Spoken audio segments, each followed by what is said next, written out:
Music in 2024. For starters, 2024 did not release on Spotify. 2024 sure was a good year for music, especially after the train wreck we had that was 2023 in terms of major releases.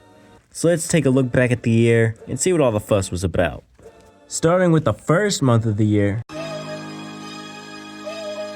The year started off with 3 notable albums dropping. For starters, 21 Savage dropped the trailer for his upcoming movie, The American Dream, a 21 Savage story, which was really just a way for him to promote his album of the same name, which went #1 on Billboard, and the movie didn't really exist.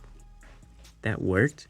Kid Cudi also dropped Insano, which, wasn't bad, but just wasn't my style personally. Did I mention all these released on January 12th? And to end the month off, Vultures did not drop again. Gosh dang it. I'm not racist, it's a preference, and my bitch looking. Vultures finally dropped. Yeah, this was his worst album yet. Don't get me wrong, the production was good. It was the best part of the album, but Kanye was the worst part of his own album. Despite all this, this was the only CD I got that released in the year 2024. This was his downfall year. On February 16th, Yeat dropped 2093, and I'm not much of a Yeat fan, but my brother says it was his best album, so it must be true. On March 1st, Schoolboy Q dropped Blue Lips, and if you only know him from that one kid dancing video, I'd honestly recommend this album. It's a great starting point for Schoolboy Q. Anyways, diving into the real meat of 2024, Future and Metro Boomin got together to drop We Don't Trust You, a solid trap album, and most definitely my most highly anticipated release this year. Honestly, every song was pretty solid and decent, but every song was quickly overshadowed by one specific song in this album.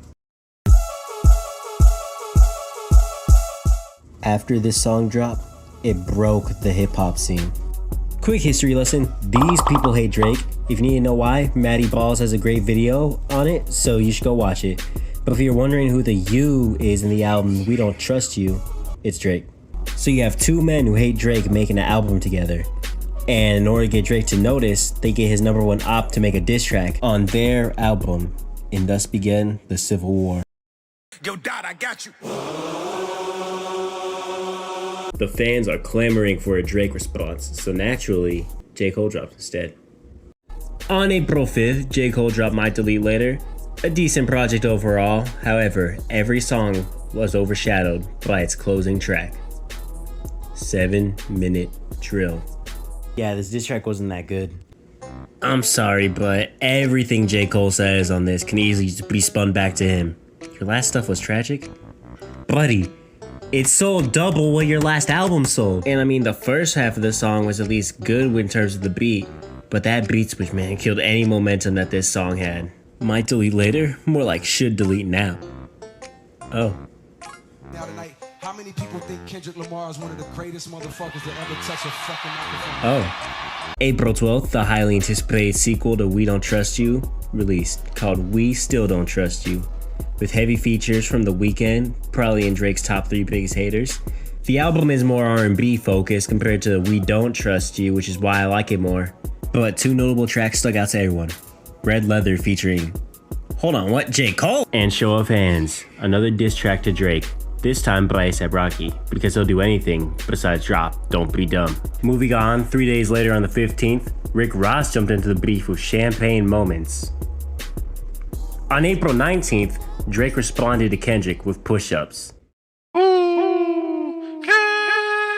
This track is full of quotables, with stuff going from Kendrick's height to him telling Metro to shut up and make some drums, which is pretty much just the equivalent of when your mom tells you to do something that you're already doing.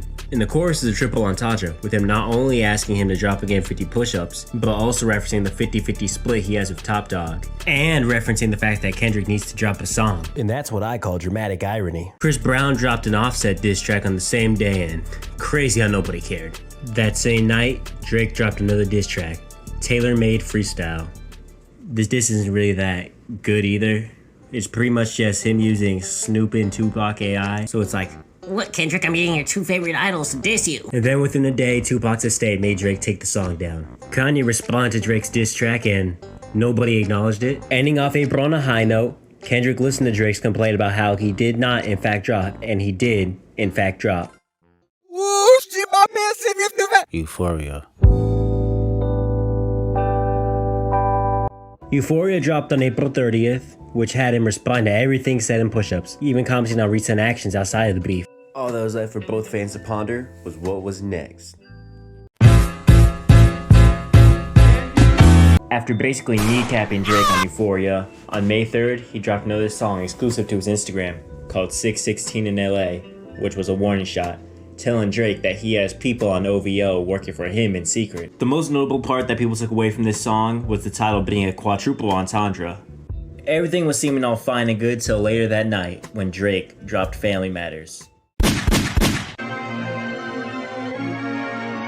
This song genuinely goes so crazy. Drake responds not only to Kendrick, but also the other disses, except for Kanye, because Yo, Dot, I got you. after dropping this one, Drake felt like he was on top of the world for about 30 minutes. Because after Family Matters dropped, 30 minutes later, came. For those of you who weren't there for the dropping of Meet the Grams, well, in Fortnite terms, it's like getting a Crown Royale just to be the first person to die next game. Meet the Grams is a letter written by Kendrick to Drake's son, his parents, Drake's daughter, and Drake himself, showing his hate isn't for Drake the artist, but Drake the person. And if you know the history between these two, this genuinely might just be one of the best diss tracks you'll hear. However, Drake fans still didn't think it was good enough. They said his music was too lyrical, it just put people to sleep. Because of this, to set the scene for you, one day later, the Mavericks and Timberwolves are playing the finals. In the meantime, Kendrick drops Not Like Us. This is a West Coast club type beat, basically doubling down the foul allegations against Drake, which not only beat a hip hop record set by Drake himself, but also made the song copyright free, so anybody can use the song however they like, including me.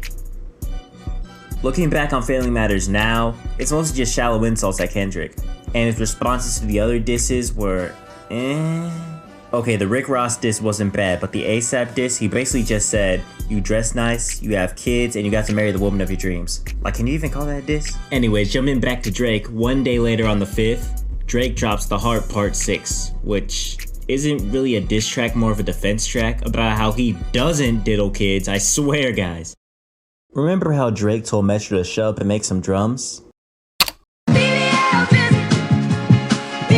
Well, Metro made some drums.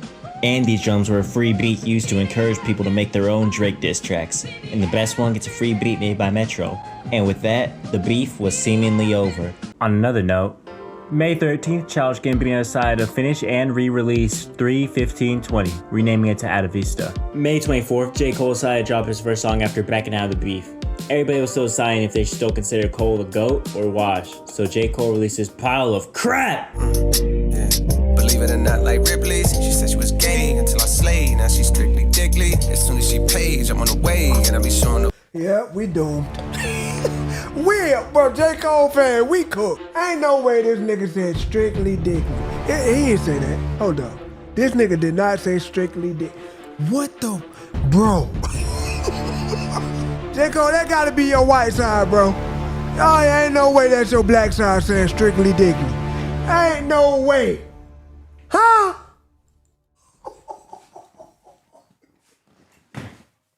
Oh, hell no. And this is what put the nail in the coffin for most people. Ending the month off, on May 30th, Eminem dropped Houdini, a single which not only gave him his best single debut, but also going #1 on Billboard. Walk on Delilah, no, I'm late cause there's bad traffic. Remember how I said J. Cole's grippy verse was crap? Well, Drake decided to one-up J. Cole and stand on that crap, and dropped a feature on Wagwan Delilah. A verse that is so bad, might I add, that people thought it was AI at first. And unfortunately, it wasn't. Wallow dropped on June 14th, a collab album between No Worries and Anderson .Paak. It was alright. I mean, the only reason I knew about this was because of Rhymes Like Dimes. Don Toliver announced a new album, and to promote this, he got his own Fortnite map. I didn't really care until the map came out, where I heard the first snippets of his upcoming album, Heartstone Psycho. Now, every summer, it's hip-hop tradition for the entire community to come together and declare which album will save summer. Normally, we all choose a Tekka album, but he hasn't dropped an album in the summer since 2021. So now we're really just reaching for scraps of this. That was until a certain Cactus Jack member dropped. Hearthstone Cycle became this year's album to save summer, and while I've only listened to 2 Don Toliver albums recently, I gotta say, Hearthstone Cycle is definitely my favorite of the 2. Unironically, it goes so hard. Boy, I sure do wonder what Kanye's up to. What the crap? Kanye was sued not once, but twice this month. Once for inappropriate acts to employees, and the other for referring to his employees as new slaves. You were once so good. You gonna cancel me, yeah? Gen Z me, bruh. On July 9th, Kanye announced his retirement without giving us Yandhi. Personally, I subscribe to the he should have retired after Donda train of thought because now the Like That remix is his last official release. Yo, Dot, I got you. July 11th, Eminem released his album, The Death of Slim Shady. As an album, it's okay, but as a concept album, I feel like it kind of just falls flat. On July 18th, not only did Childish Gambino drop, but so did Denzel Curry. Man, Donald Glover is just the type of dude to disappear for 8 years and then spoil us with 2 albums in the same year. Gambino dropped his final album, the soundtrack for Brando Stone in the New World, while Denzel Curry dropped King of the Mischievous South Volume 2, without dropping Volume 1 first. Which one was better? I think King of the Mischievous South, personally. I don't know, I just feel like it has more to come back to. I mean, both are really good albums, though. On July 23rd, Travis Scott makes hip-hop history as he held his Circus Maximus concert in Milan, where 80,000 fans attended, making it one of the biggest concerts in hip-hop history. And 8 less people died at this one. And remember how I said Kanye was retiring? Well, just kidding, because turned out it was all a stunt for marketing Rich the Kid's new album. I didn't listen to this one. And you know me, I'm the bomb, bomb, bomb, bomb. Oh yeah, we finally got Vultures 2 after 148 days. Is this better than Vultures 1? I mean, this isn't horrendously bad like Vultures 1, but in some cases, it's worse because it's just mid and forgettable. Like, it's just 530 and a bunch of other Yandhi songs that are ruined. And the bad mixing, too. Oh yeah, another thing is that he's still working on Vultures 2, giving it real-time updates like a live service game. Gosh, I love being a Kanye fan. It's awesome. Speaking of Kanye, on August 7th, news came out from a former employee of Ye that Kanye's dentist, Thomas Kennelly, was supplying Ye with a dangerous amount of nitrous oxide, enough to do permanent brain damage. So you were the reason for this piece of garbage. He oversupplies him with nitrous to get millions of dollars out of him, while he slowly kills him at the same time, which is very similar to how they killed MJ. Speaking of August 7th, on August 8th, Logic dropped his highly anticipated album, Ultra 85, which contains some of his best lyricism ever. 8 out of 10. JPEG Mafia also dropped an album on August 1st, but I had to do the Vultures 2 bit, so.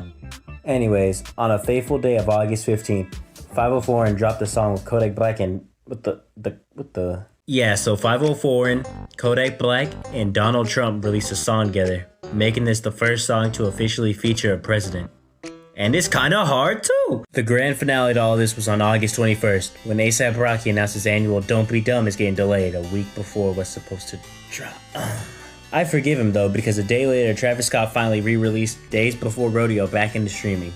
And I know nobody asked, but yes, a 14-year-old mixtape did hit #1 on Billboard. On September 5th, Rich Homie Quan died at the age of 34 to an overdose.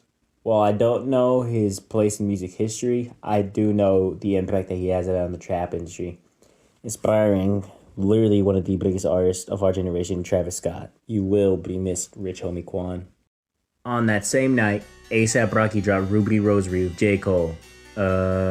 Travis Scott beat his own record again for the biggest hip-hop concert ever, this time in Rio de Janeiro. This time with over 115,000 people, making this the biggest concert in 2024. For the advent of every good news, there is always bad news. And on the 16th, they caught Diddy and found over 1,000 bottles of baby oil and lube used for his freak-offs. On September 19th, Lil Tecca dropped Plan A. Man, remember when he used to drop these during summer? It's a really good summer album. That dropped in September, but whatever. Mixtape Pluto also dropped the same day, and man oh man, Future most definitely hit a whippet or two before recording a few of these songs. I'm sure you know at least one of them that I'm talking about. Months after the overnight success of $1 Million Baby, Tommy Richmond dropped an album on September 26th called Coyote. I'm a Tommy Richmond fan, guys. I'm tired of hiding it. Ending off September, Ye and NBA Youngboy became the first 2 artists in history to have over 100 songs to reach gold and platinum. From the screen to the ring to the pen to the king. Where's my crown? Two artists become the first in hip-hop history to have #1 albums with absolutely no features. That being Future and... Gosh dang it. On a separate note, KSI may have just made the most hated song of 2024. Think of it released on October 3rd and it's just a generic YouTuber anything is possible song. But the thing is, I can't treat it like a YouTuber song when there's not only an actual rapper feature on the song, but it was released under Warner Bros. Music, which means this is indeed a real song and should be treated as a real song, which means this song sucks. On October 10th, Kanye and Bianca announced they're getting a divorce, and if I'm being 100% honest, she probably just got tired of being cold. Last I checked, we got Donda and My Beautiful Dark Twisted Fantasy out of the last failed relationships, so I will be judging Bully and Vultures 3 with the same ruler. October 18th, Yeet dropped Lifestyle. I didn't listen. But on the 24th, Lil Durk got arrested for attempting to kill Quando Rondo. On October 28th, Tyler the Creator dropped Chromacopia. While not his best album, it was definitely one of the best albums to drop this year. TLDR is pretty much just Tyler's version of Mr. Morale. Capping the night off, Lil Uzi dropped Eternal Take 2. This album hurts me.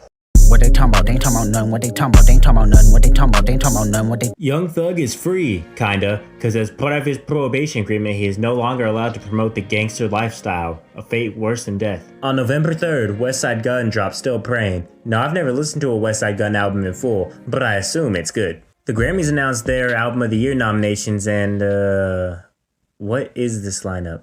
If you thought last year's Grammys was a snub, which, by the way, it wasn't, this year's lineup itself is full of snubs. Okay, Doechii and Future's albums are here. Now tell me why Common's album is here.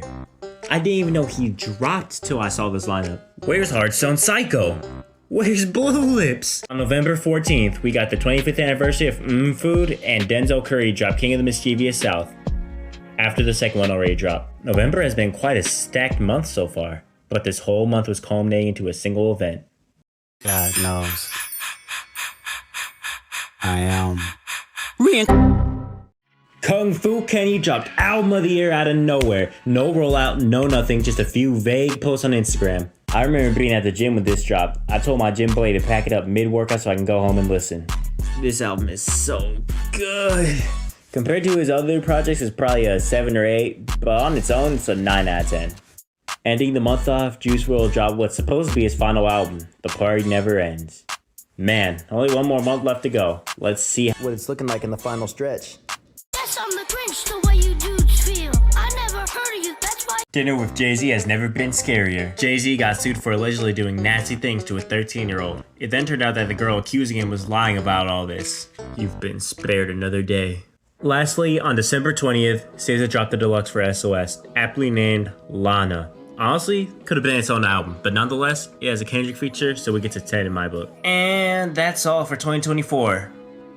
What? I know I skimmed past a lot, but I couldn't cover everything that happened this year, so feel free to comment what I missed out on. Chance the Rapper got divorced and started dropping some of his best songs to date. The underground scene's been crazy this year, but my favorite underground album to drop this year is Industrial Denim by newcomer Andre Lord. T.I. recently switched to Christianity and dropped his first Christian song called Thank God. Snoop Dogg was in Fortnite and dropped Missionary. I guess that one could have gone in December, but... And lastly, I Am Music did not drop...